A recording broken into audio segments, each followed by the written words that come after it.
Hello, hello. We are live with Anno Domini. It has been a very long time since I've said that with everyone here. It's been a very long time since all six of these people have been in the same virtual space in a very, very long time. Virtual space. Yeah. So we're here with Anno Domini. Everybody's back, and we're here to wrap up our game, our D&D game. And what I want to start with first is I want to do in media res, just like right where we left off. I'm not going to explain anything to Josh or Carly as to what was happening. So we focus in on a castle basement, Roman architecture. There is I guess the portal is closed. I guess what it probably looks like is the portal at the end of the room, right, is now it became like a sheet of marble or some other like kind of shiny stone, and encased in the stone is the outline, the body outline of Oberon, right? His shadow. His shadow in the, but it's like an actual, like, it's almost like that statue of him has been encased in the stone, right? So like Han Solo style? Han Solo style, yeah, like encased in carbonite for sure. Oh, I was thinking of the when someone gets killed by a nuclear bomb. No, yeah, it's not that. It's like his body was like encased in carbonite, sort of a thing. Yeah. And we see he got incinerated or something. No. And we see Quell on the other end of the room, Quell the Ascent, chained to the floor, right, bloodied and broken. Ulrich is standing in front of Quell, and you just had like your sword in your hand, like, well, okay, like and then Oberon had just disappeared from in front of you, right? You were like not fighting him exactly, but actually, wait a second, you turned around and were fighting the Revenant, weren't you? Mm-hmm. Yeah, so you actually didn't see Oberon like disappear. You were faced away from Quell, and you're fighting this Revenant. I think you killed him, right? Because he's not on the map here anymore. Mm-hmm. Yeah. The Revenant died, yeah. There was only Limewort, I think is his name, right? Yeah, exactly, yeah. And so we see this undead body in front of you wearing the vestment of the priests of the shrine that you visited. And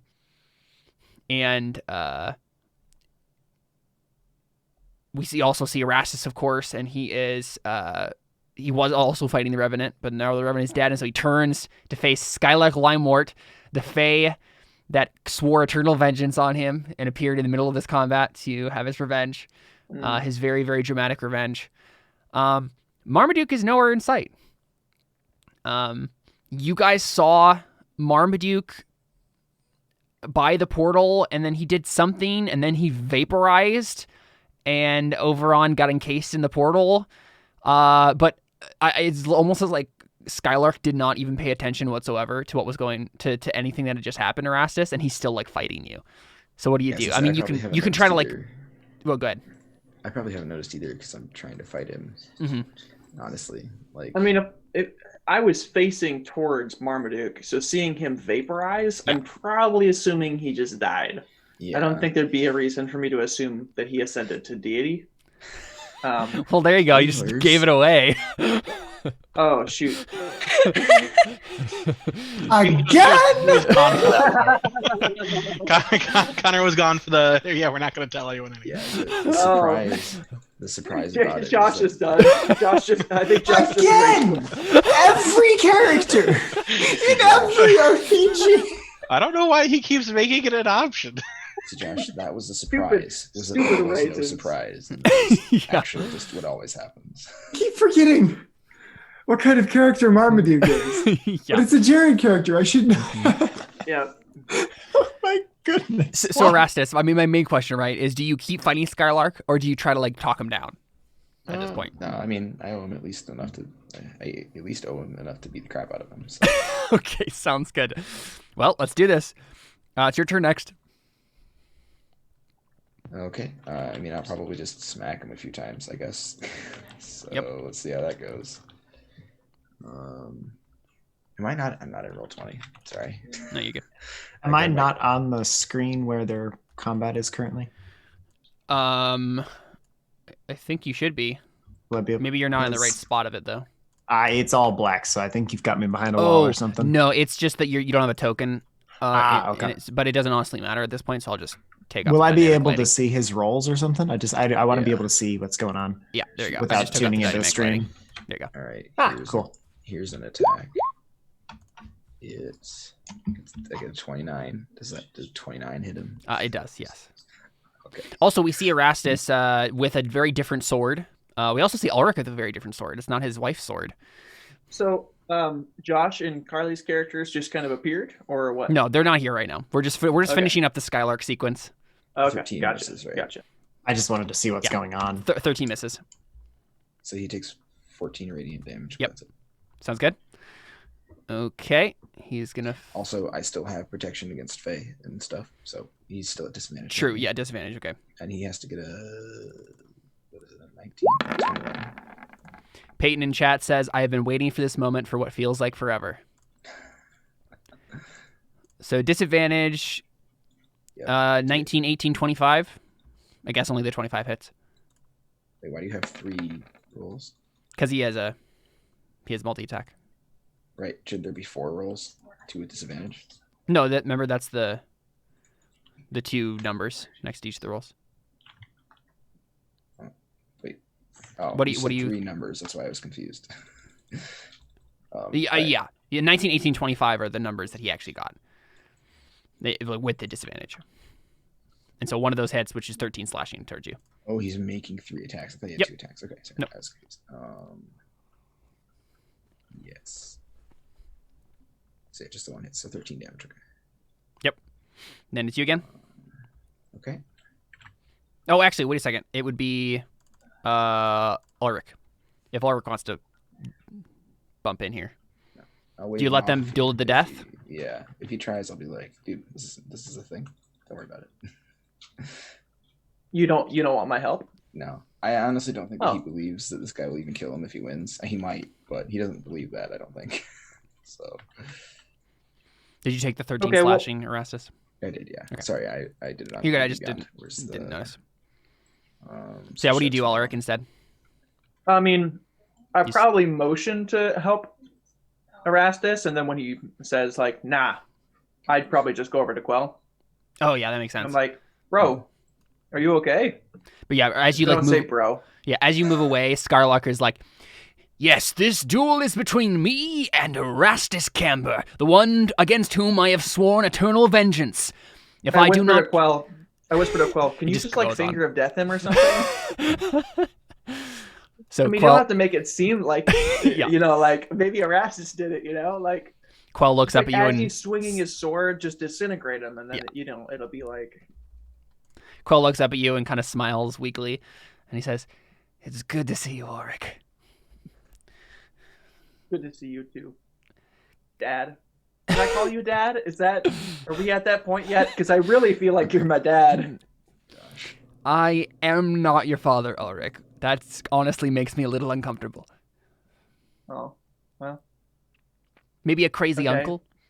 Oh, yeah. I mean, goodness gracious. I mean, that's basically what you are. I mean, I think like that goes without saying. Like, yeah. You're crazy. You're uncle-like, I'm not exactly sure the enchantment that has been cast on these chains, but I do think it will need some sort of effort to break the enchantment. These aren't normal chains. This is Excalibur, so heck, if this can't break it. I love to see Josh's facial expressions when we reveal this stuff. Yeah, they found a magical treasure trove down here in the basement of Erastus's keep, and apparently, like, a bunch of really important magic items were down here. Yeah, so do you want to just, like, try to break it? Yeah, go ahead and roll your sword. Roll Excalibur. All right, well.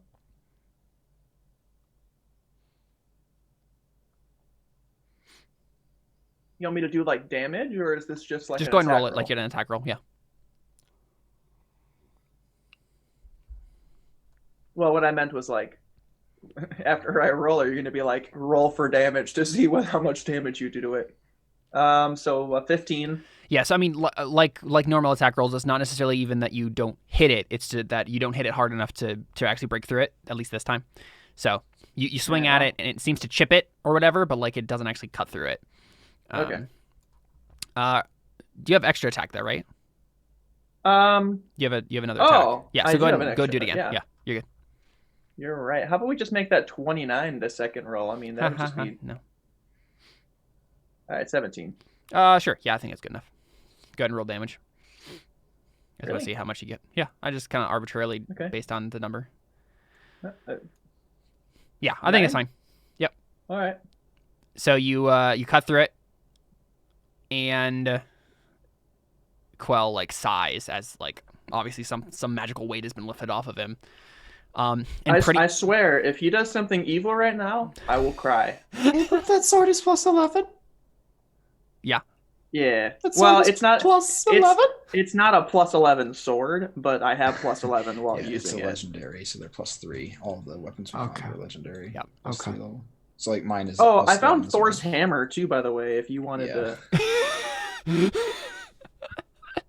I mean, if you want it, there was some reason I couldn't use it. I forget why. You need gauntlets of ogre power and a belt of giant strength as well. when No, you use it. I think or. I think No, I it's think both. it was. You need both. It's Yeah, it both? was both. I think so. Jeez. Oh, yeah. So if you got those on hand. Oh, that seems achievable. So I think what happens, Ulrich, is he doesn't like turn evil or whatever, but instantly, like he magically transforms to be look like he's completely fine. And with the way of Quell, like you don't know how he does it. Nobody knows how he works. But as soon as he's released from it, it's like nothing. He's like completely normal in a normal robe. It's almost like you blink and it's just like this.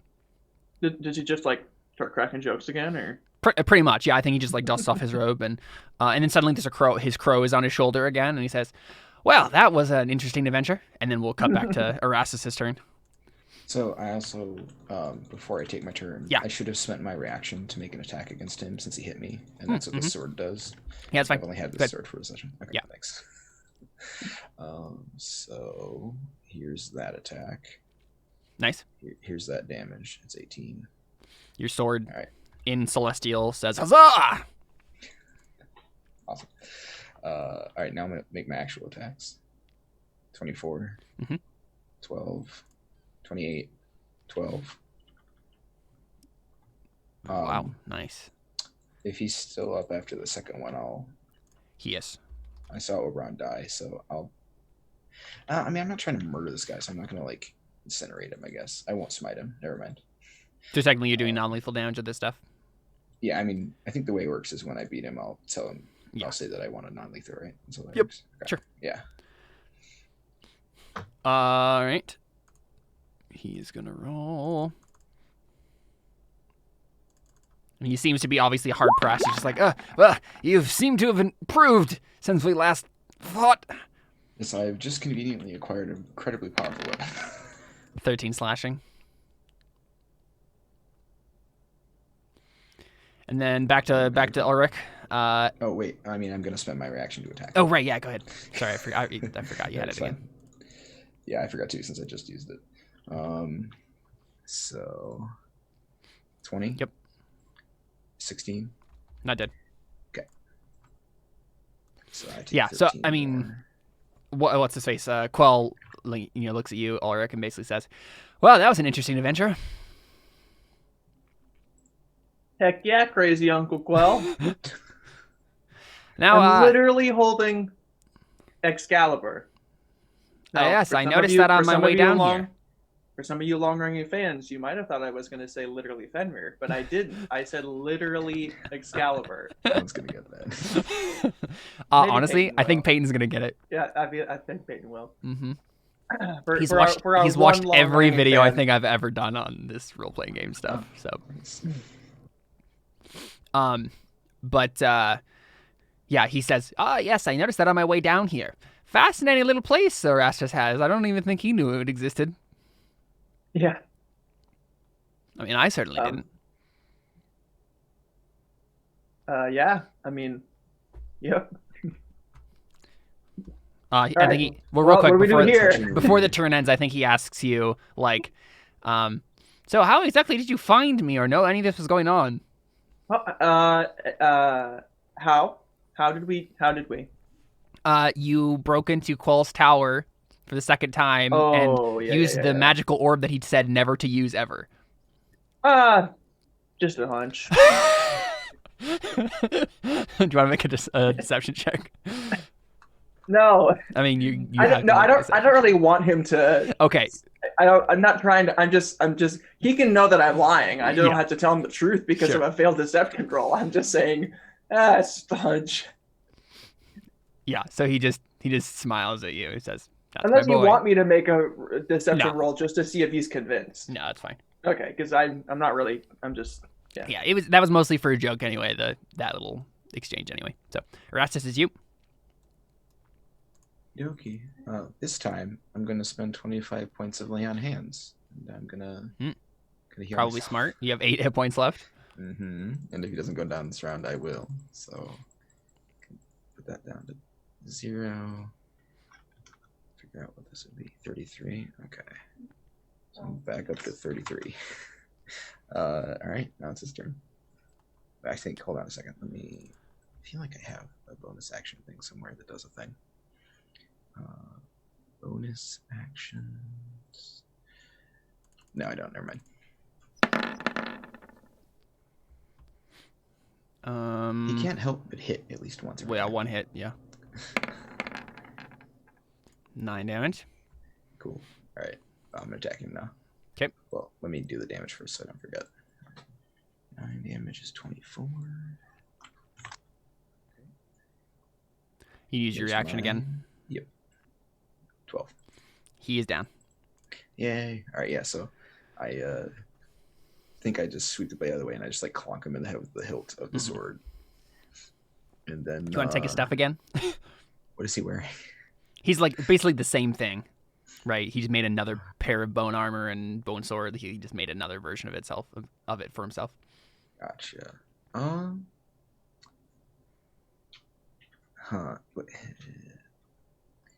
think I'm gonna give him his old sword back because I have a better one anyways. Yeah. I'm gonna keep his armor because I don't have better armor. Okay. But I'm just gonna lay it on his body and then like. And you guys just look leave. around. I guess I'll go over and be like, "Did you see what happened to Marmaduke? He seems to be gone." Do you even remember I was part of this adventure? Oh. Honestly, wait. yeah, I forgot. Well, hold on. So If his new if you curse. descended. Is your curse still active? Well, I mean, he's not in the room, so it was like, but beforehand, honestly, maybe you didn't even notice, right? So his curse, Josh and Carly. Ask where Oberon is instead. Yeah, the last curse that he changed to was he's really, really hard to notice. People keep forgetting that he's even there. Gosh. And so honestly, yeah, I feel like he vaporized, and you guys have basically forgotten about it already. Okay. So is this literally going to be like no one even remembers that Marmaduke existed? Well, should we make rolls or something? Yeah, I you know feel what? like it's technically like a deception and Make stuff. a perception check. All of us or just the ones in the scene? You guys would remember that Marmaduke existed. Okay. I mean, we would remember that too. We just wouldn't remember him being here. Exactly, yeah. I got a 6 Or or an 8.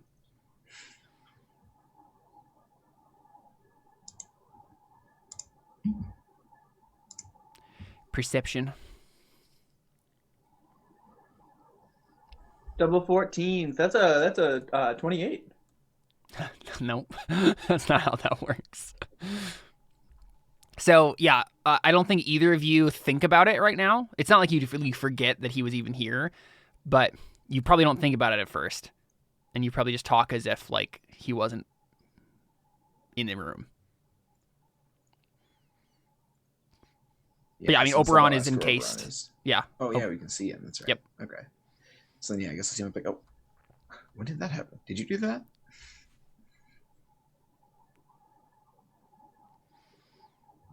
Connor. I'm sorry, I didn't hear what he said. I asked if you did that to Oberon.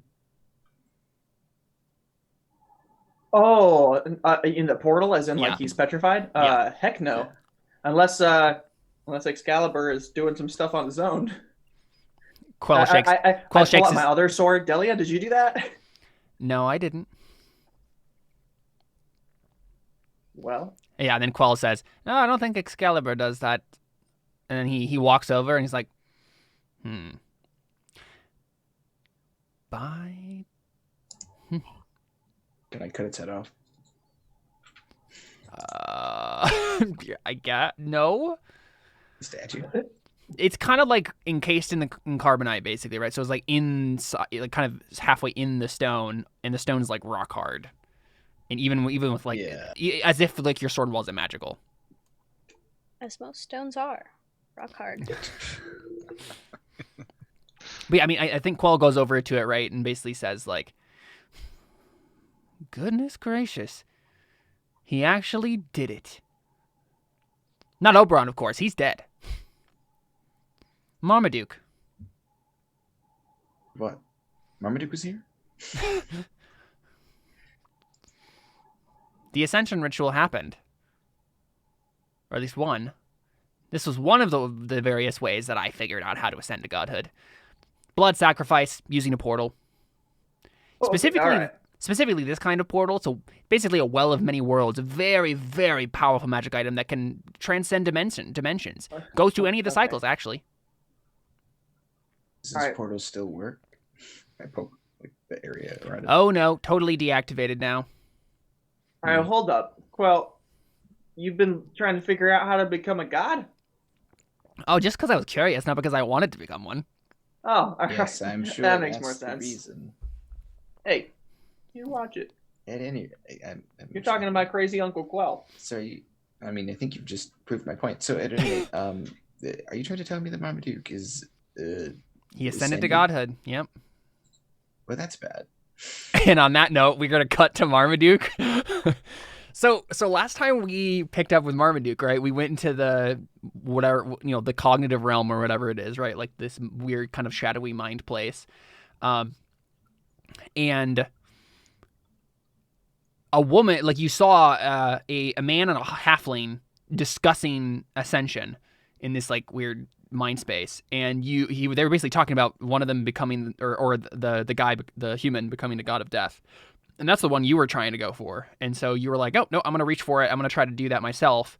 And a beautiful woman in like a kind of green white gossamer gown interrupted you and basically said, no, like we're gonna let him do that, don't interfere with that. But Marmaduke, me and my blocked you. Basically, yeah, right. Me and my patron have another plan for you, right?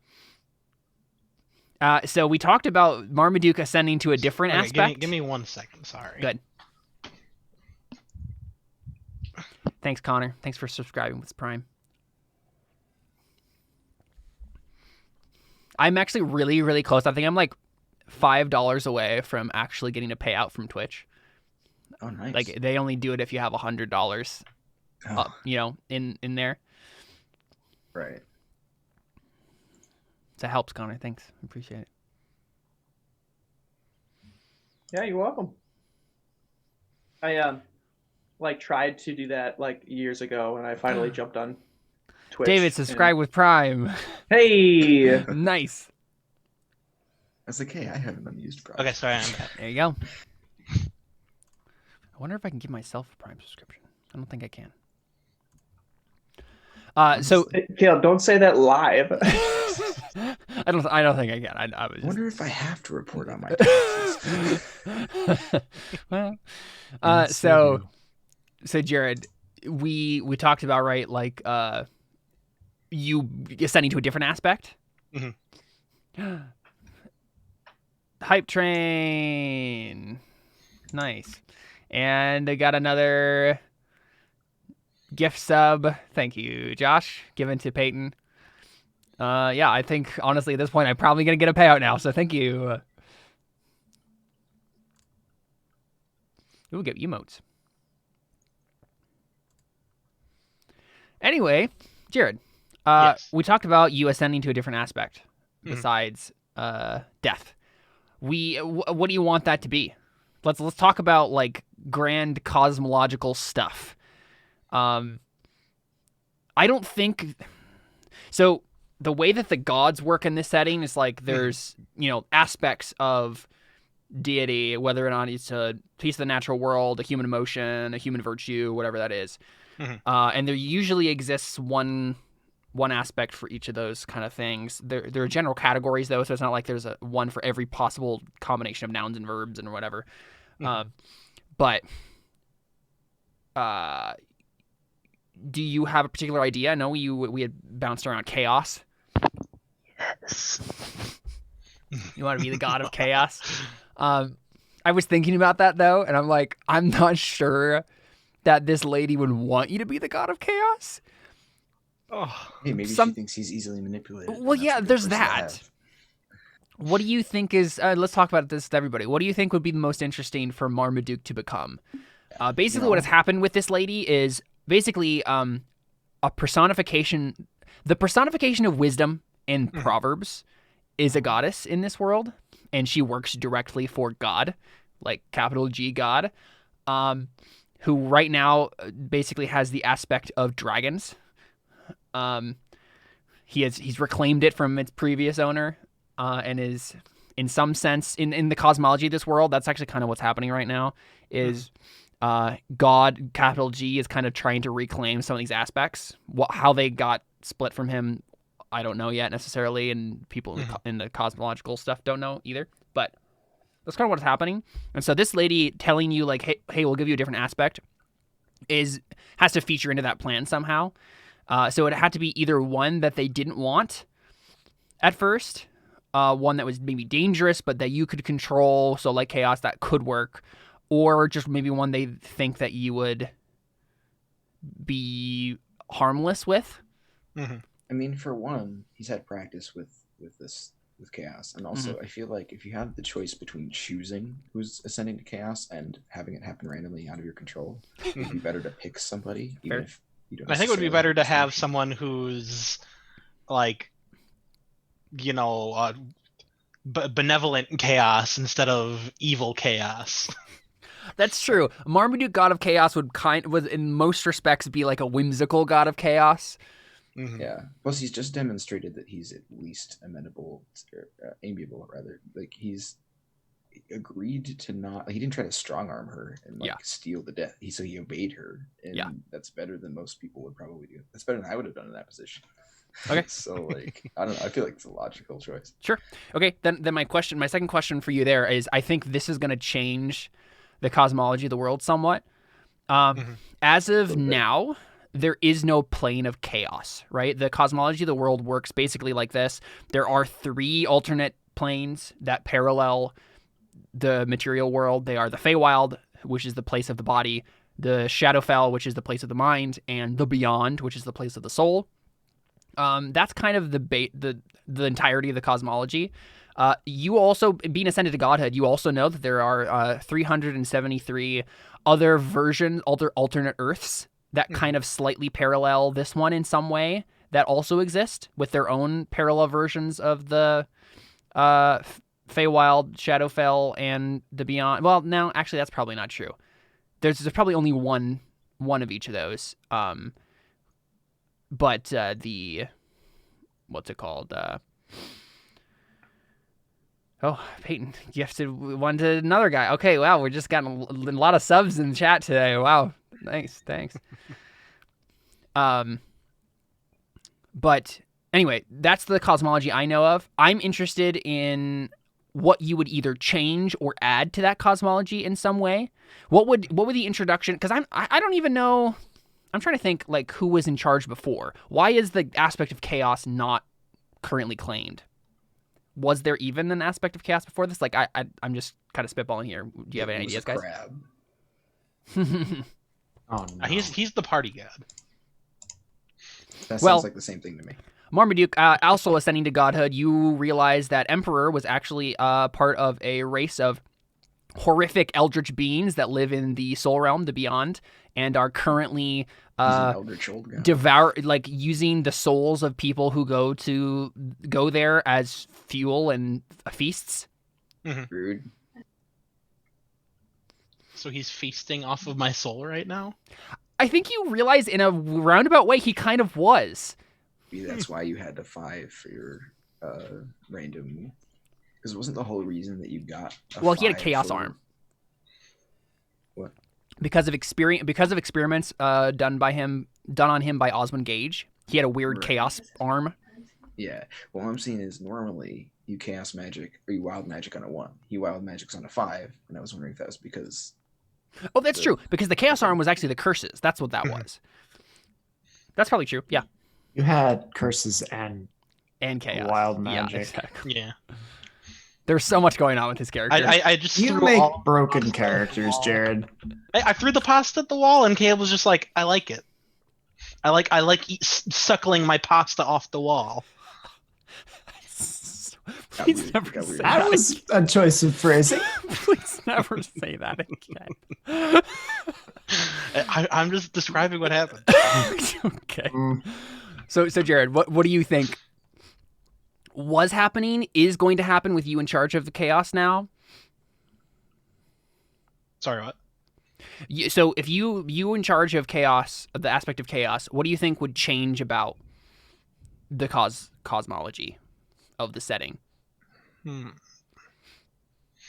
Because in some way, I imagine, I mean, all of the aspects, like whoever holds them, I think they technically live on one of those 3 planes, right? Mm-hmm. So there's like we know, for example, that the god of death resides on the Shadowfell somewhere in some sort of small part of it. So they're unable to go back to the mortal plane. Yeah. I mean, they're like a god, right? So they obviously can influence stuff, but their actual essence is probably bound to one of those 3. Yeah. Okay. Like, would chaos be? I imagine chaos would be one of the soul, right? Yeah, probably. The highest level of aspect. Yeah, are you asking him if he wants to be one of the highest level gods? Maybe not highest. I don't know much about the cosmology. I just feel like the soul. Obviously, the soul is the most important thing, or at least the most like dramatic thing in the setting. Has the most dramatic influence. And I imagine chaos would probably reside in the soul, if anywhere, of those 3. So my thought is the part of the beyond is limbo, is the D&D cosmological plane of limbo, which is like the chaos place. And whether or not that existed beforehand, I think it exists now, and you live there. What is limbo like? I mean, it's the party plane now. I figured that was going to be the answer. And so, the soul realm, right, beyond, is the most dangerous right now, because of the devourers, is what they're called, the crab things, these weird eldritch crab beings that are kind of like taking over it right now. What would your place be there? Would you be fighting against them, holding them back, joining them? Making peace and bringing them to the party plane. Come on, dude. Okay. So Yep. Marmaduke is currently trying Chaos to God. negotiate with the soul devourers from the soul realm. Okay.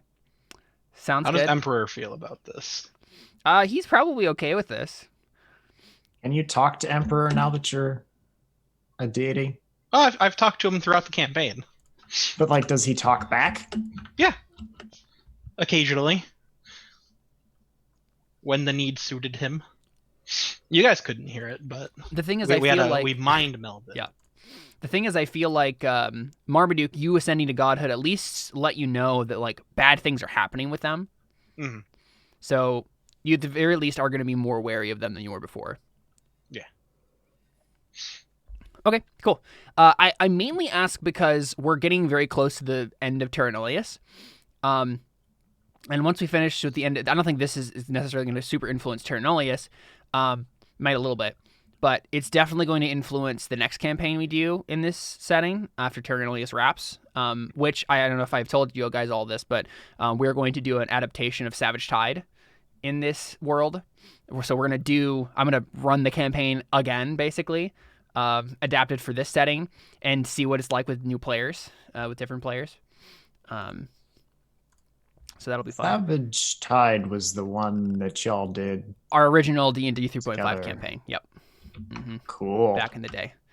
And what I want to do, honestly, is throughout the campaign have all of you guest star at some point on an episode or two. with maybe characters that are very reminiscent of your original Savage Tide characters. I think that would be kind of fun. Anyway, so now that we've got that kind of sorted out, I assume kind of what happens, right, is we go into actual epilogue mode now. And you guys get out of the planar temple underneath Erastus's keep. You retake Erastus's keep, no problem. After Oberon dies, the Fae run away. You meet up with Donan and Leisig because they had to Erastus's keep after they're done with their thing. You guys learn from them that they have killed Oswin Gage, found the magical sword that the nobleman in the first episode had that you didn't necessarily want yourselves. I don't think you knew about it, but Leisig did, and she finally got it and used it to kill Oswin Gage. So my next question is, Oswin Gage is the one who gave you all curses. That was the only lead you guys had to get rid of them. Do you want to try to use the sword, or because his soul is in there, you can talk to him if you want. Do you want to try to use him to get the curses lifted? I think only Erastus is the one that doesn't know what his curse is yet. I was gonna say, I thought we were cursed because of Marmaduke.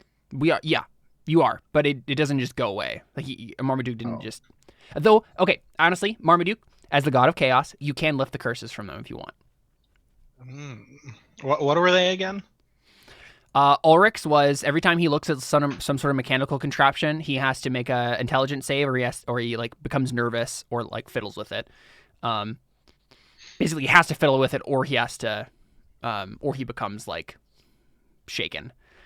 Donan, whenever he rolls a 13, a natural 13, something around him explodes or breaks. Leisig takes a level of exhaustion every 12 hours she goes without stealing something. And we never found out what Erastus's is. But honestly, I feel like I wouldn't remove them. Okay, yeah. Because it's chaos. Mm-hmm.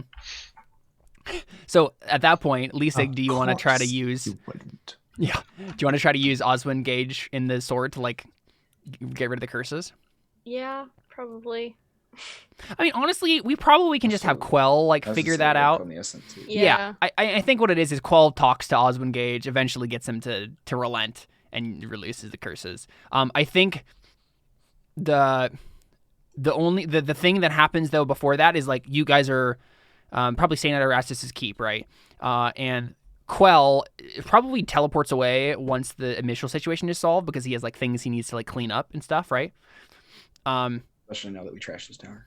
Exactly right. Yeah. So he teleports away and stuff, and so you figure that out. You're like, okay, we could probably get rid of this if we had Quell. He could probably help us figure it out.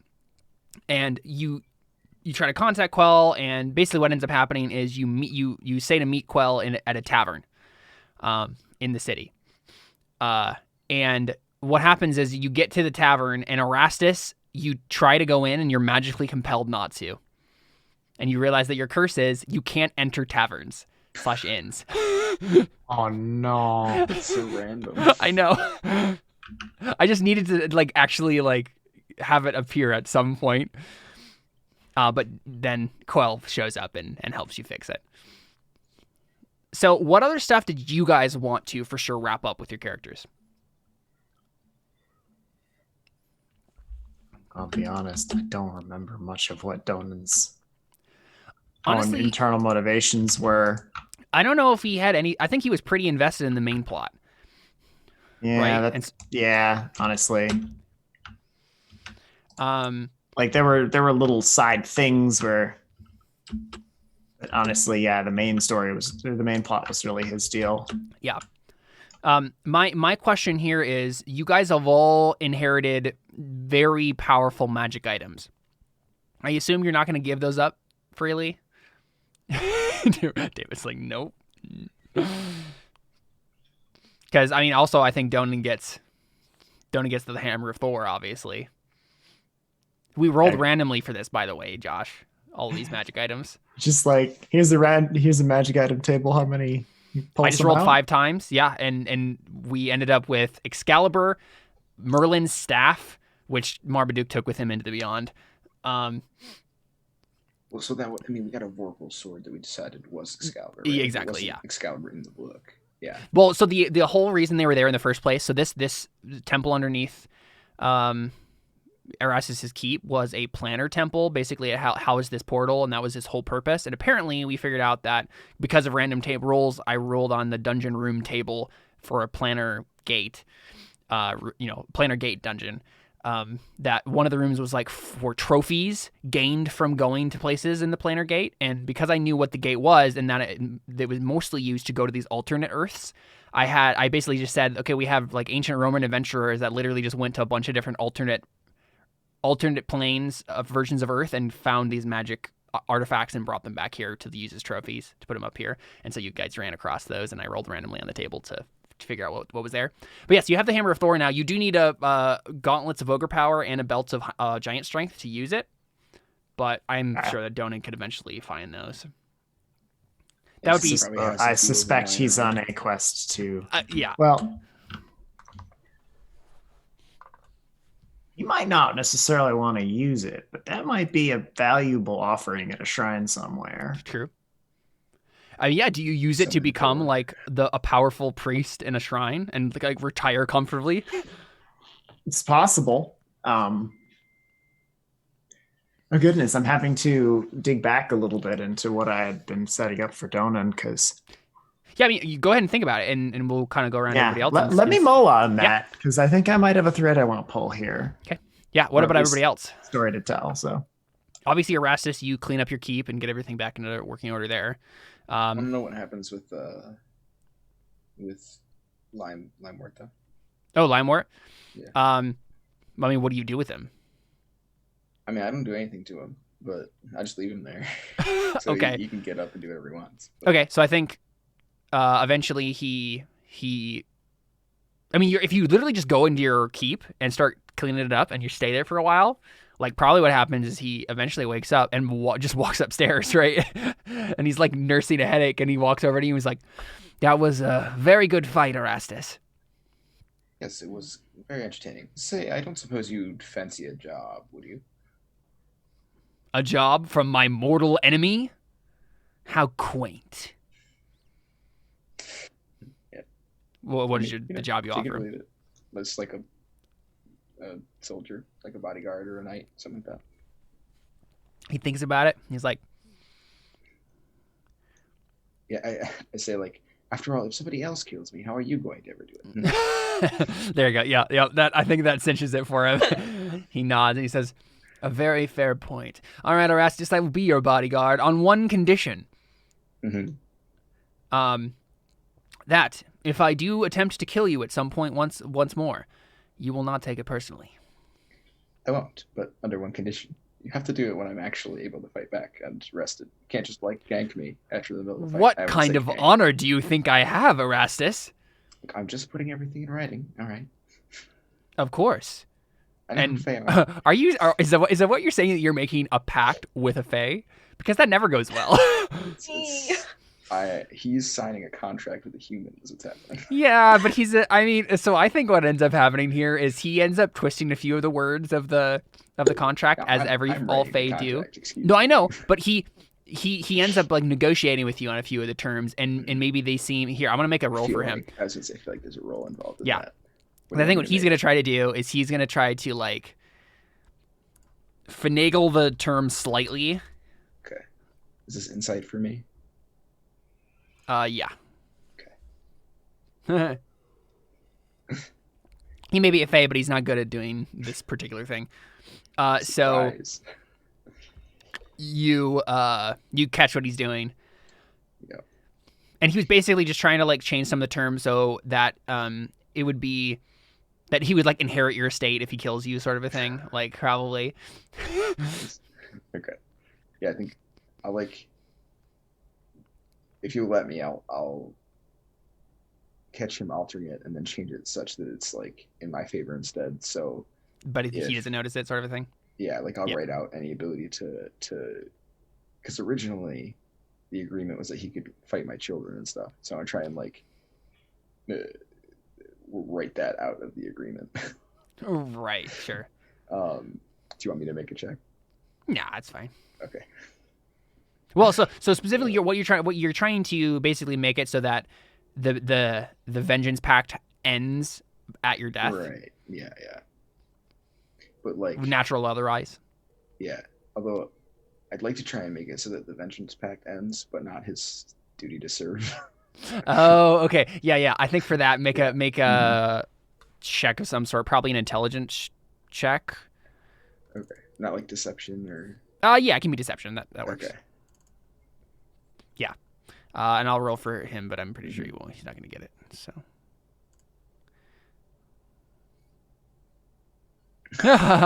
Critical failure. Yep. So he gets fayed himself and ends up in eternal servitude to your house for all of time. Oh, man. And because he's an immortal fae, he's literally just going to serve your house forever, and his descendants will serve your house forever. Like he's done the exact reverse of the pact that he wanted. Yeah. Awesome. I love it. Okay. Cool. What about everybody else? Ulrich, like, what is your plan with your wife? Don't ask him that. This is a PG. But yeah, like, where do you go? You should right? go on. You should go on to someone else first, but you should read the chat. What chat? I texted you. I Facebook messaged you. Oh, wow. Oh, okay. Yeah. All right, so go on to somebody else. Anybody else have an idea?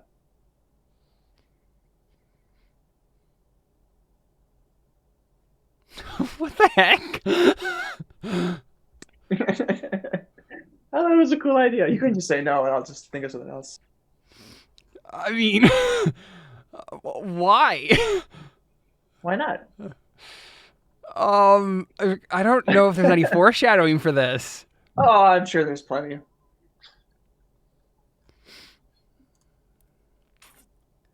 You know what? All right, so this is what happens. We skip to the tavern scene, right? So you guys are all at the tavern talking to Quell, right? About, and he's helps you get the curses lifted and stuff like that. And there's a moment here where he's basically right. He takes the sword from you, Lisig, right? And he's like, okay, I have to commune with because he's like going to commune with the soul and like figure out what he's supposed to do. And you guys are probably like outside of the tavern because Orestes can't come in yet. And what ends up happening is, do you really want to do this, Connor? I think it wasn't like this the whole time, but this was something that happened very recently. I think that's the only addendum I would make. Okay. I think this would be super cool. Okay, so this is what happens.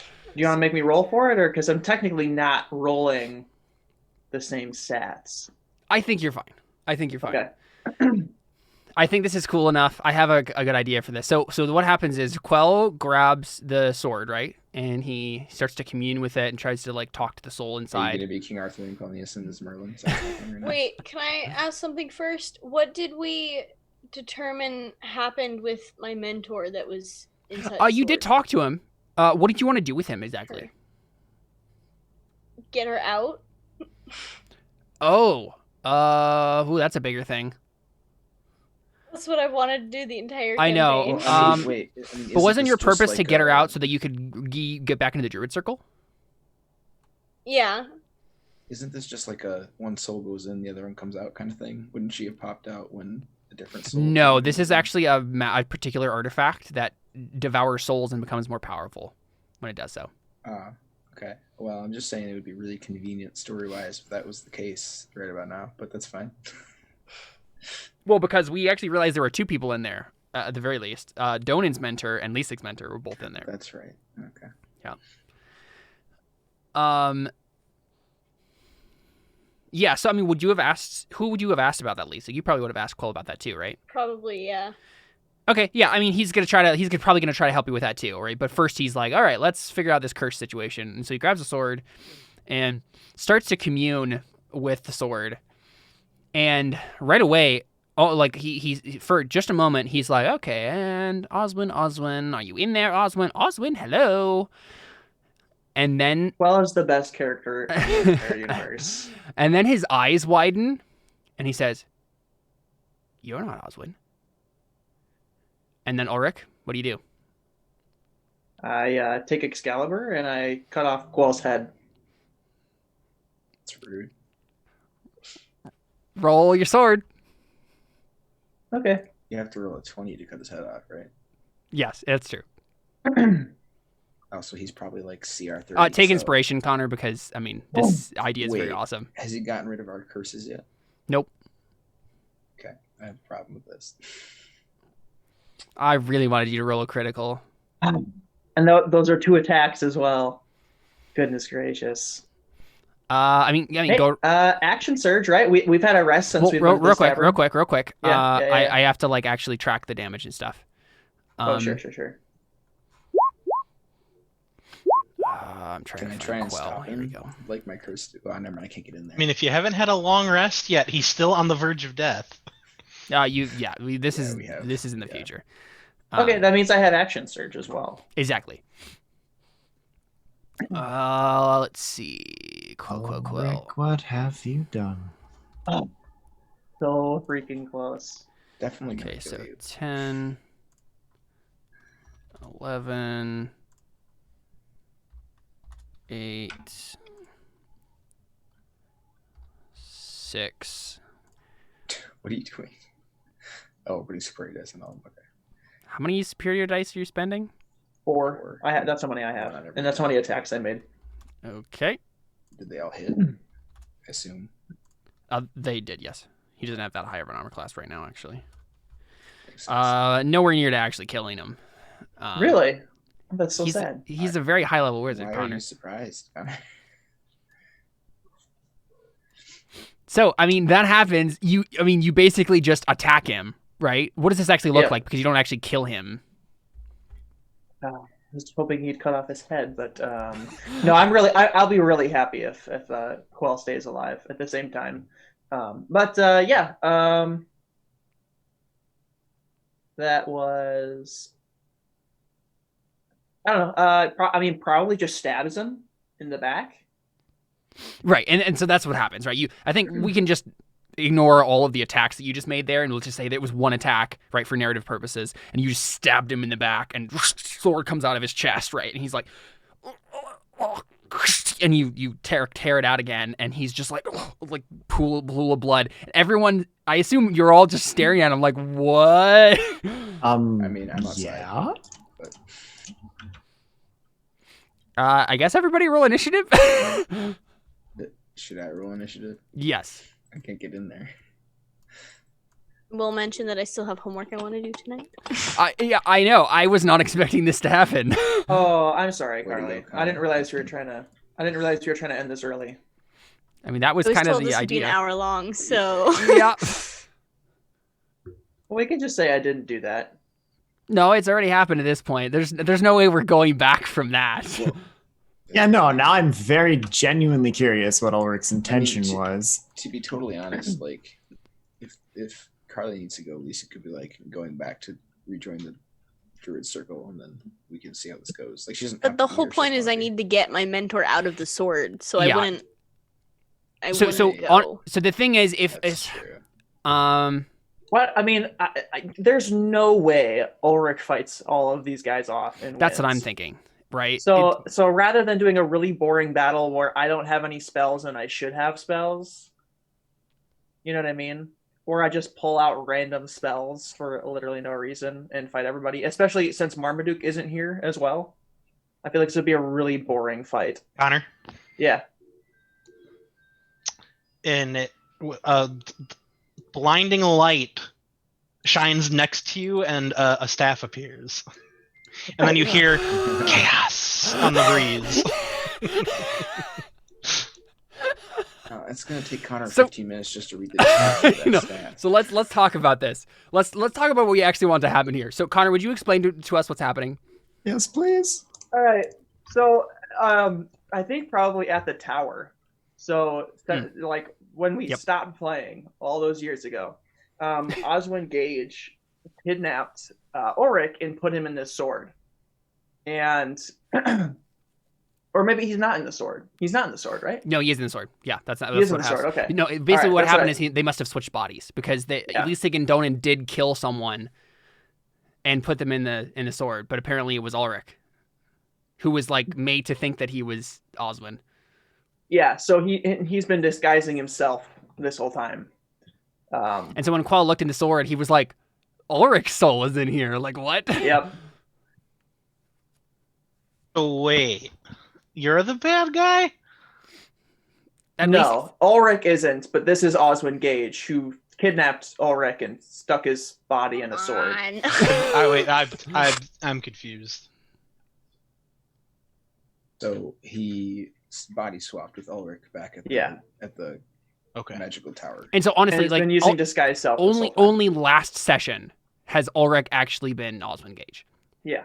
Right. None of the other time before this has been Oswin Gage. It was just like literally once we did the time skip and then haven't played. So Oswin Gage is the bad one, right? Yes. Yeah, that's the guy that Lisig was trying to kill this whole time. Okay. So I want to say one thing. So obviously you failed, right? Mm-hmm. Oswin failed to kill Quell. Why? Like, I think there should be a narrative reason why this didn't work. It should have foreshadowing. It should be based on who Ulrich is, maybe, or who Quell is. Ulrich in the sword said behind you. His whole life has been around studying magic weapons. Or how about Ulrich took control of the magic weapon and pulled Quell away? Okay, I'm down with that. Yeah. Yeah. All right. That's super rad.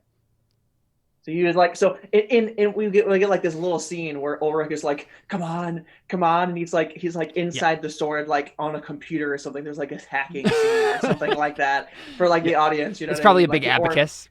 Yeah. Well, wait, a big what? An abacus, like the thing you move numbers on, like the beads and stuff. Oh yeah. No, I was thinking actually it probably like a library where he's going back through his mind and all the magic weapon like information. Sure. Yeah. He finds and he's like, there. Figures out which one he's in. Yeah. And he's like, all I need to do is pull. Yeah. And yeah. I'm down. Yeah. So okay, right, cool. He doesn't cut off his head, just gets stabbed, and then Quell turns to him and then says, nope, none of that, and then snaps his fingers. Oswin,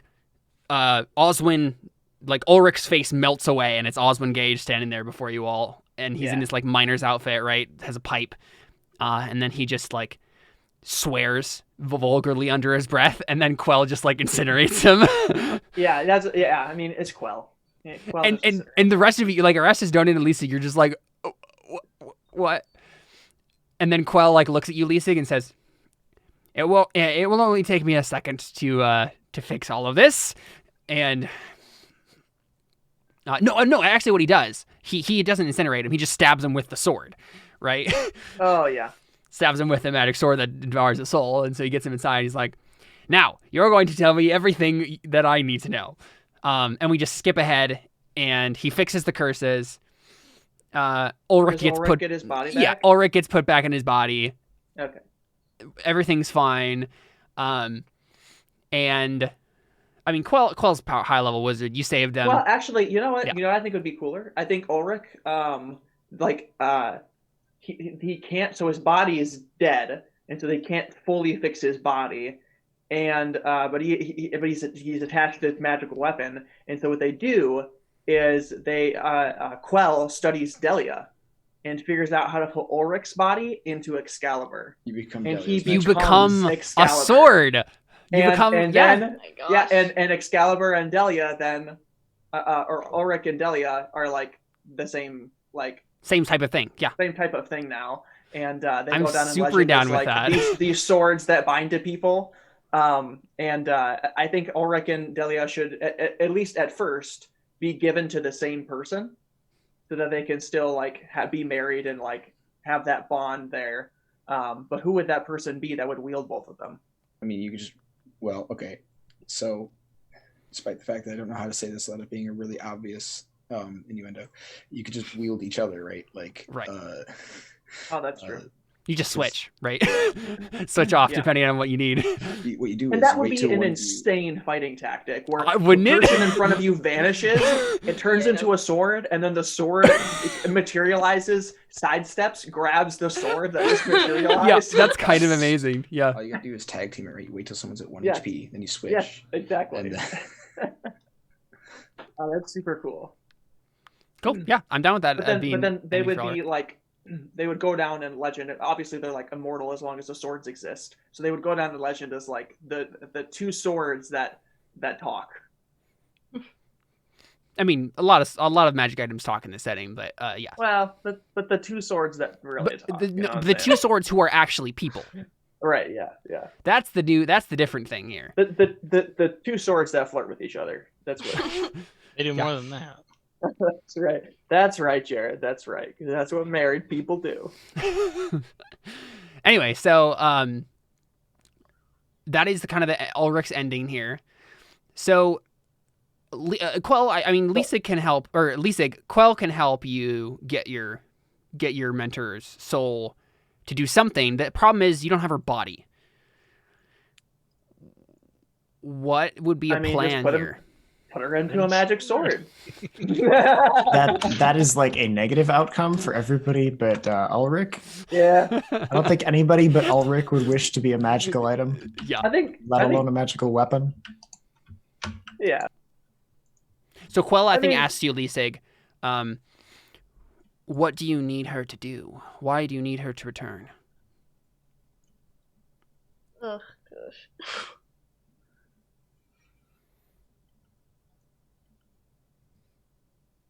I don't even remember what my whole... You got banished from the Druid Circle.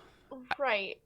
I think for something that maybe like only she could exonerate you of, like maybe you didn't do the thing you were said to do. I think I was the one that got her into that sword somehow. Okay. And that's why I need to get her out. That makes sense. Yeah.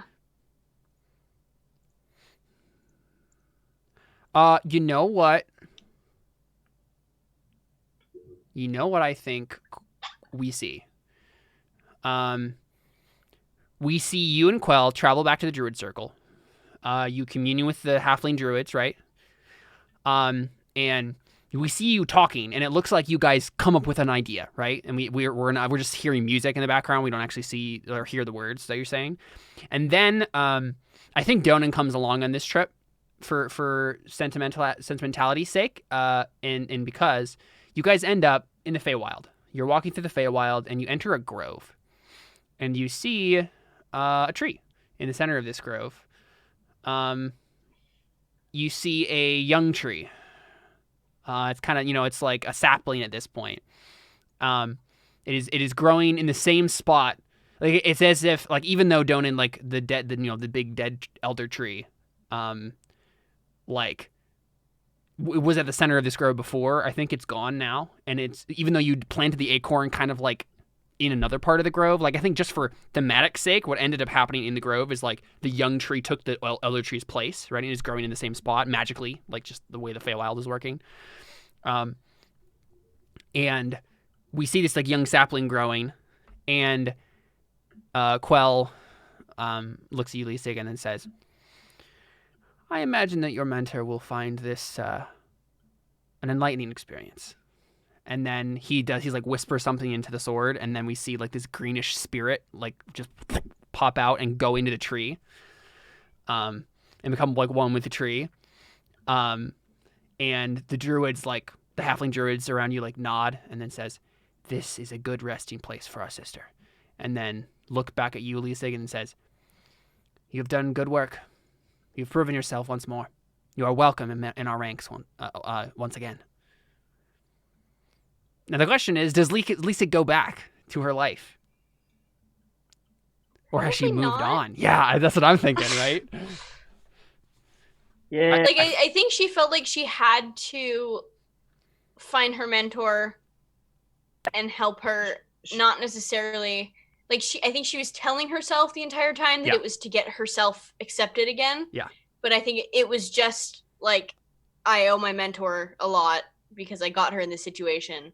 And now she's, like, my whole clan, like, made me an outcast. And now I don't really want to go back. Well, I feel like it's even less that and more like Lisig has a taste of what the world is like now. And she has realized that, like, she likes her own autonomy better than, like, having to be bound to this druid circle. Yeah, cool. So we see that. Erastus, your uncle, I think, fled once. Well, hold up. Yeah. Well, because what Visig says is this. He says, dang it.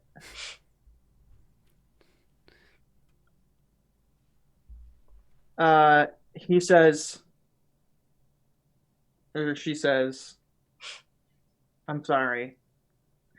For so long, all I wanted was for you to love me, to accept me. I thought it was my honor I wanted, but really, I was just trying to please you. You, my mentor, who banished me just for talking at a turn.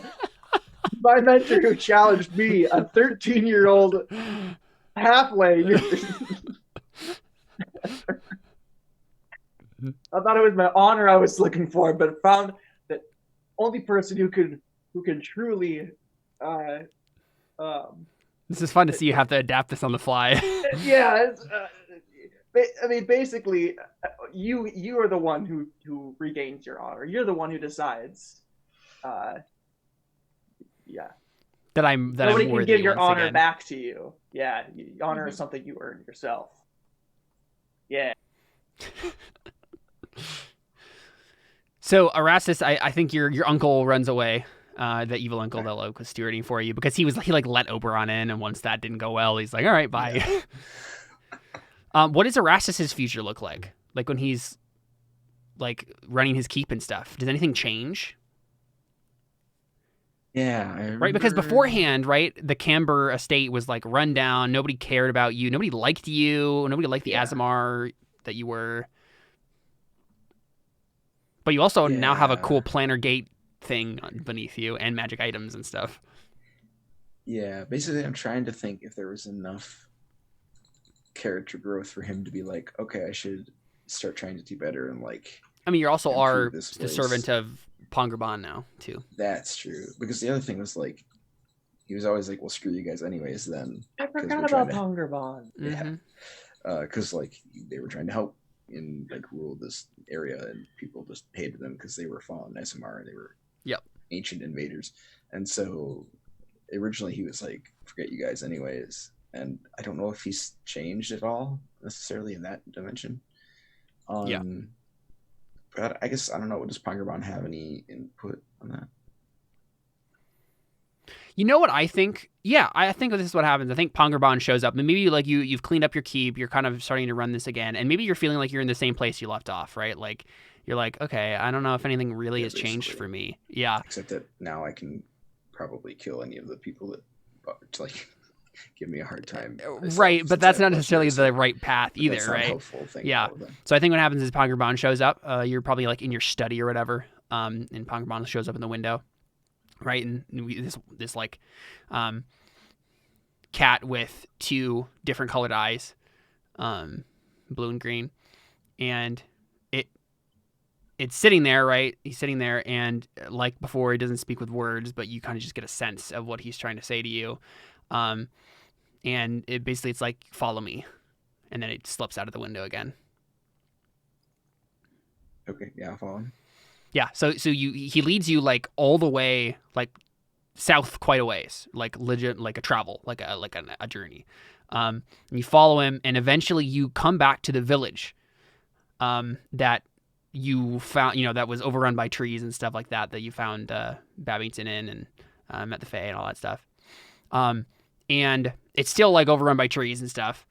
And I think, you get there, and I think, what's his face? Limewort, Skylark Limewort has come with you, obviously. And as you like pull up on your horses or your stag or whatever it is, right? Your magical elk. Skylark says, there's a magic to this place. A pact was formed here. In that town where everyone died? Yeah. As far as I know, everyone was simply spirited away and turned into plants or something. I can't quite remember. And then you look up and you see sitting in one of the trees is a familiar figure. It is the gal who was kind of like de facto in charge of the little group of pixies you met the first time you were here, the sprites or whatever. And she is sitting in the tree, folding her arms like frowning. And she says, Erastus Syl. Camber. You guys are still here. Anything better to do? I was told to wait for you. By him, and points at Pongerbon. That must have been excruciatingly boring. Yep. Give the cat a fist bump. You own this place, by the way. All of you do. Well, maybe not Marmaduke. You made a pact with us, and Fey pacts have power. This place is officially yours. Guys, That's right. guys, Forgot gated about that. community. Yeah. Gated community, you guys. I'll raise my kids right next to the God of Chaos. How far away was this place from my keep? It's like south of Nottingham, so it's like, I don't know, a ways. Your keep is like northwest of Nottingham, and this is like direct south of Nottingham. Gotcha. So it's maybe two times the length of Nottingham away from it, sort of a thing. Gotcha. But I mean, she says that, and then she says like, remember we made a deal with you. We gave you this place, and we got to leave. And I think there's something else that you made a pact for, and I think it was like, because you made the pact about like, you made a weird deal with them, and they ended up giving this place to you, and then you got attacked and stuff. There's a whole big thing there, but like the magic of that stayed. And so she says like, you know, you got us in this deal, and this place is well, it touches the Feywild now, and well, some things have been happening with the Feywild. I don't know if you knew this, but Oberon was dying before you killed him. Rotting from the inside out. Becoming undead. That seems appropriate. He was trying to be the god of death or something like that, wasn't he? I don't think he was trying to become the god of death so much as trying to halt death by seeking an aspect that would maintain his form. Things are happening in the Feywild. Bad things. Even though the god of death has returned. Pongerbon here wants you to look into that. Oh, yes. Well, I suppose that is my creed.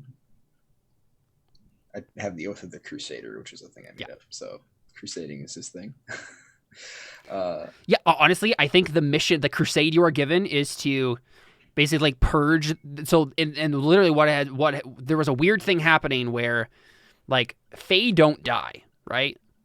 That's kind of like their thing. Death, which is weird. Yeah. Fae are not only immortal, but they are the embodiment of life. They are in the embodiment of, no pun intended, the body, right? The physical stuff of reality, as opposed to the undead, who are actually, in a weird roundabout way, the physical manifestation of the mind. There are various forms of undead. Some of them are mindless, but in a sense that like they only have a mind attached to a body that doesn't. The connection isn't quite work. A body that's dead. Exactly. Yeah. Right. It's like it basically they are mind ghosts, right? Where Fae are body ghosts, except ghosts doesn't make sense for a term for them because they are the body and nothing else almost. Yeah. And then there are Creatures of actual instinct. ghost. What? Creatures of instinct. Yeah. Exactly. Right. Yeah. So it's like Spren, kind of a little bit. Spren of the body as opposed to Spren of the mind, Yeah, right? I meant undead. Undead are like Spren if you can possess things. Yes. Right? Yeah, exactly. Okay. Yeah. I mean, think of undead honestly as like, they're kind of like Grimm mixed with Spren. Grimm from Ruby mixed with Spren. Right. Okay. Makes sense. Kind of like a mix between those two things. But anyway, like, and your eyes are being opened a little bit more to the realms and the way the cosmology works and stuff, right? But basically, something has gone very wrong where things are happening to the Fae that should not be happening to them. They're basically becoming this weird kind of like undead monstrosity, which basically their life is turning inward on themselves, and they're becoming some sort of weird anti-life thing, which in one sense is an undead, but in another sense is kind of different because they don't really have a mind in the traditional sense. They are all body, but it's like a weird bizarro body, there's just weird stuff happening. Nobody knows exactly what's going on, but you are being sent on a crusade basically to find it and, if necessary, purge it. Yeah, starting from the Spring Court. There also is not a Lord of the Spring Court anymore, so there's going to be some politicking and stuff happening here. Hey, there's a position to be filled. Yeah. So, I mean, you might be... So, Erastus's future, right, is going to be involved in, like, figuring out... probably being involved in those politics, finding out more about this undead stuff, being involved in the Fey world. Awesome. If you're down with that. Yeah, sounds good to me. Awesome. So, I feel like we have everybody's stories now, except for Donan's. Yeah. I've been digging around trying to come up with a nice round conclusion for him, and I don't think he gets one. Yeah. I think best I can come up with, not bad by any means, but not necessarily polished or shiny or anything. Yeah. I think he would return to his old haunts. Mm-hmm. In the shrines and the sort of priesthood of the storms, and I think he's kind of got an elevated station now because of bringing back the relic that is Thor's hammer. Yeah, kind of sideways, because theoretically we would worship. They wouldn't worship Thor. He stole the relic of a rival deity. Why not? Yeah, there you go. Right. Right. Because that's kind of a deal for them or something. But I think basically that just kind of elevates him in their estimation, and he ends up with a lot more sway. Yeah. In terms of, and he basically works to try to make things better for all the foundlings. Yeah, I was going to say, I think probably the last scene we get with Donan is probably like, we see this kind of like montage of like this sort of stuff happening. And the last thing we see with him is we see an orphan child show up at the shrine alone and abandoned. And Donan, just like his mentor before him, like brings him inside, warms him up, and continues the cycle.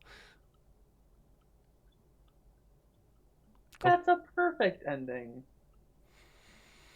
Well, there you go. That is Anno Domini. Thanks for playing, guys. It's a lot of fun. Yeah. You. Yeah, we used to have a lot of fun with this, didn't we? I'm impressed that you managed to wrap this up so quickly. This was really good. Yeah, I had a few ideas of stuff. Obviously, we also did... Marmaduke's whole thing was already wrapped up basically entirely at the beginning. Yeah. So. Cool. Anyone else have any last thoughts? Connor, I'm so upset with you. Why?